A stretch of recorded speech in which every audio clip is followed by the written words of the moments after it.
এটা হচ্ছে আমার বন্ধুদের গ্রাম। গ্রামটার নাম হলো নিঃসিংহপুর গ্রাম। দারুণ একটা পরিবেশ। এটা হচ্ছে একটা বাঁধ। এই বাঁধের ওপর দিয়ে যাচ্ছি আমি। পিছনে ফেলে আসলাম আমার বন্ধুর বাড়ি। এই যে আশেপাশে এগুলো জমি, এগুলো চাষবাস হচ্ছে, এগুলো আশেপাশে জঙ্গল। অসাধারণ জায়গা। গ্রামটা বারবার আমাকে আকৃষ্ট করে। সত্যি দারুণ জায়গা। চারিদিকে সবুজে সবুজ। এখন এই রাস্তার ধারে ছোটোখাটো গাছপালা দেখা যাচ্ছে। ছোটো কিছুটা দূরে দূরে, একটু অনতি দূরে রয়েছে ছোট্ট ছোট্ট বসত বাড়ি, যে এগুলো দূর। আমি যাচ্ছি এখন সাইকেলে। এই যে আমার সাইকেল। দূর দূরে বাড়ি।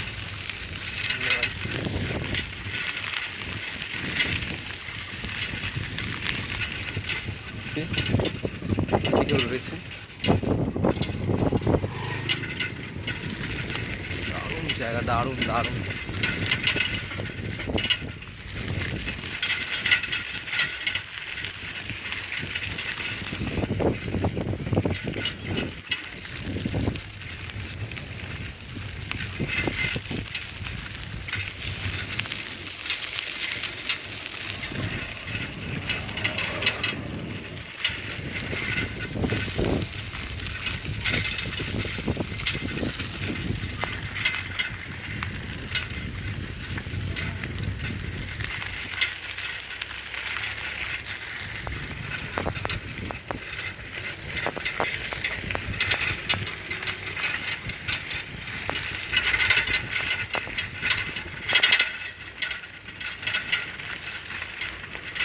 বাও অ্যান্ড বাও। এত সুন্দর সিনারি এখানে গ্রামটাতে, যা সত্যি আমার মনকে বারবার আকৃষ্ট করে। এই দূরে দূরে একটু রাস্তাগুলো গাড্ডা গাড্ডা হয়ে গেছে, কারণ মাটির রাস্তা, বুঝতেই পারছো। তার উপর বাঁধের রাস্তা খুব একটা যে ভালোভাবে তা না, কিন্তু গ্রামটা আমাকে ভীষণ আকৃষ্ট করে, ভীষণ।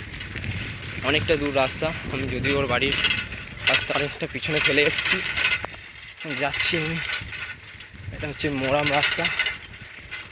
সেই রবি ঠাকুরের সেই লাইনটা মনে পড়ে যাচ্ছে আমার বারবার করে।